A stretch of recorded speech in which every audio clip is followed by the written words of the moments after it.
Okay, here we go with mistake number 2.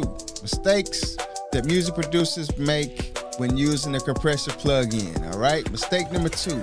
Incorrect attack and release settings. This is important. It's a small thing, but it's really important. It can really mess up your mix and make your sample sound like trash. As we talked about in episode 58, the attack and release knobs are both like the timing control for your compressor. The attack decides how quickly the compressor kicks in once the sound crosses the threshold, and the release determines how long it takes for the compressor to let go after the sound drops below the threshold. All right, setting the attack and release time incorrectly can lead to unnatural sound and compression and even introduce distortion. All right. Okay, for us to correct this, we want to set the appropriate attack time. If the attack time is too fast, it can squash the initial transit of the sound, resulting in an unnatural dull sound. On the other hand, if it's too slow, it may allow the transit to pass through unaffected, defeating the purpose of the compression in the first place. All right. Now, let me show you what a transit is so you can see where we're going with this. Okay, the transit refers to the initial short peak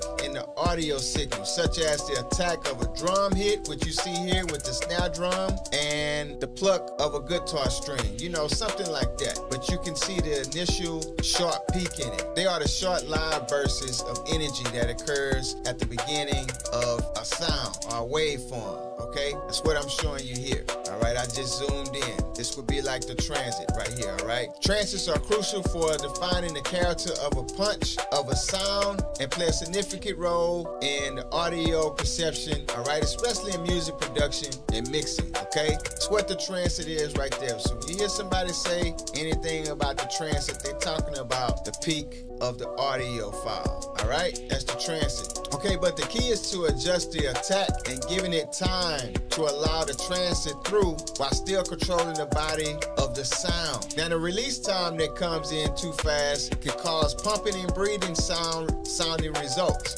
Okay, while the release time that is too slow can result in the compressor not fully releasing before the next peak or transit, leads to the loss of dynamics. In other words, if you mess these two things up, the attack and the release, your mix is going to suck.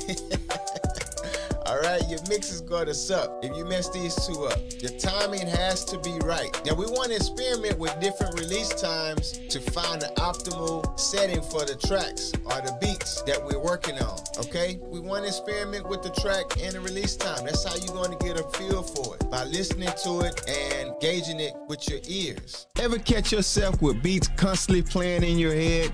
Do you use pots and pans, or maybe even your school desk as an imaginary drum machine? Look, I've been there, seeking an outlet for all of that creative energy. That's why I dove into the world of music production, and it transformed my creative space entirely.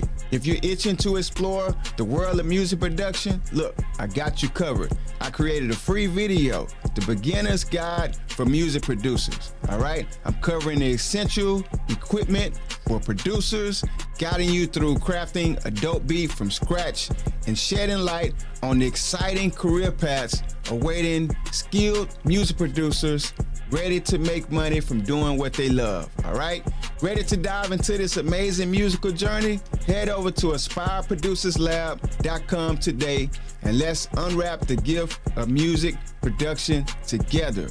Your creative adventure starts now at aspireproducerslab.com. Back to the episode.